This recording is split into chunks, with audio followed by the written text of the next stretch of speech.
Hey guys, Zane from the Infinite Jukebox here with another album review, and today I wanted to talk about the new Metro Boomin record, Heroes and Villains. Heroes and Villains is the latest studio album from producer Metro Boomin, one of the most sought after behind the scenes people in the music industry at the moment, as his collaborations over the past several years with rappers like Travis Scott and 21 Savage have really propelled him to the top of his game, as he really has helped, at least to some extent, steer the direction of modern day mainstream hip hop in terms of sonic aesthetics, particularly trap. If we're talking about specific subgenres, I digress. He's kind of a big deal, and a new studio album by him loaded with a number of features from iconic artists in the making. It's a big deal, and it's disappointing. Now look, I don't mean disappointing in that I didn't like this album, because I do genuinely enjoy the vast majority of this album. It has its misses, sure, but there are some very strong qualities about this record. I mean, sure, you could say that the beats and instrumentals themselves are arguably predictable, but at the same time, I feel like they're solid throughout. They usually stick the landing, and they feel consistently respectable in terms of what they're trying to do, and are executed in a well done manner. And I can't really complain about it from that perspective. I can't say that there's anything that was attempted here that was just a total flop conceptually. Metro Boomin knows what he does, and he constantly proves himself to be this producer that's capable of putting things in their precise, perfect place, and that's exactly what he does on Heroes and Villains. There's no real argument against that. He even manages to bring in several times throughout this record a sort of synth string section that, although sure synthetic to some extent of course, still feels fairly natural all things considered, and never really adds any sort of plastic tone to the record, and never removes any of the natural undertones that come from the music itself, because, well, it's art. It automatically comes with these natural tones that the artist must build upon. So none of that is ever really removed from the many different things that Metro Boomin toys with here. And sure, he doesn't go in any new adventurous directions. It's really just stuff he's tinkered with in the past, albeit in a significantly more watered down form at times. But still, it's respectable what he does, and he does it well, and he knows he does it well. And all in all, it makes for an instrumentally and compositionally and at that conceptually fine record. The reason that I'm disappointed in Heroes and Villains has nothing to do with, oh, it was a bad album. It's a decent album. I will say that. It is a decent album. It's an album I enjoyed. It has its highlights. My problem with this album is that Metro Boomin, with a major collaborative work such as this, with a list of featured guest artists that is impressive, to say the least, he should be doing better work than this. I mean, sure, the beats here have a certain unwavering confidence that is definitely admirable from time to time, but at the same time, there isn't a single song here in terms of instrumentals that really pops out as a specific go-to, this has a killer beat kind of song. There's nothing like that on the entire record whatsoever, as it entirely relies on features for the most part.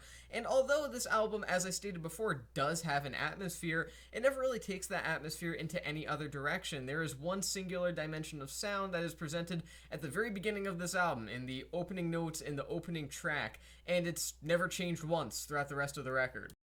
So let me just get one thing straight. I'm not saying that Heroes and Villains is a bad record or that it has terrible production. It's a decent record with decent production, but as I said before, this really just is a very watered down version of what Metro has done in the past in terms of production work, in terms of beat making work. Nothing here feels nearly as imposing or as impressive or as even distinct as some of the work that he's done with other singular artists on past projects, or even past solo projects of his own, which is a real shame because, again, there is a list of artists here that are featured on all of the tracks that really could have made for a great album, but unfortunately it just makes for a pretty decent one. I'm not saying that the featured guest list here is perfect either, in fact, far from it, because if you're looking for an album from this year filled with guest spots, guest features, that you want to describe as hit or miss, this is the album you should go for. There are some nice guest verses here from the likes of Young Thug and 21 Savage, but then you have the likes of Future and Travis Scott showing off their weaker sides in their respective appearances. Don Toliver is Don Toliver, and for some reason Chris Brown is here. That's like the second time I've seen that man featured on a major release this year. It's kind of concerning. It could also certainly be said that a couple of artists here, primarily The Weeknd, if I'm going to pick out any specific names, don't really get used to their full potential, and they end up being forgettable guest appearances despite being extremely talented artists in their own individual rights, with solo music that greatly outweighs any of the work that they're doing on this particular project.